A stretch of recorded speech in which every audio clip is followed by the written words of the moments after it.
గూడు దగ్గర కూర్చోబెట్టినప్పుడు సమృద్ధి అయినటువంటి ఆహారం దొరుకుతున్నప్పుడు ఆ యొక్క పక్షి ఏమని తిరిగి వెనక్కి వెళ్ళగలుగుతుందా? వెళ్ళగలుగుతుందా? మరి నువ్వు వెళ్తున్నావంటే నువ్వెవరివి?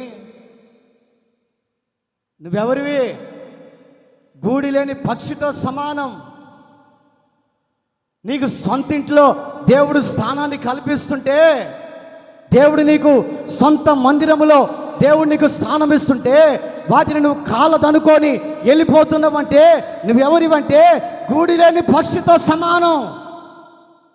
గూడి లేని పక్షికి వర్షం వచ్చినా తడిచిపోతుంది, వాన వచ్చినా తడిచిపోతుంది. ఎందుకంటే ఆ పక్షికి ఏమండి గూడు లేదు కాబట్టి.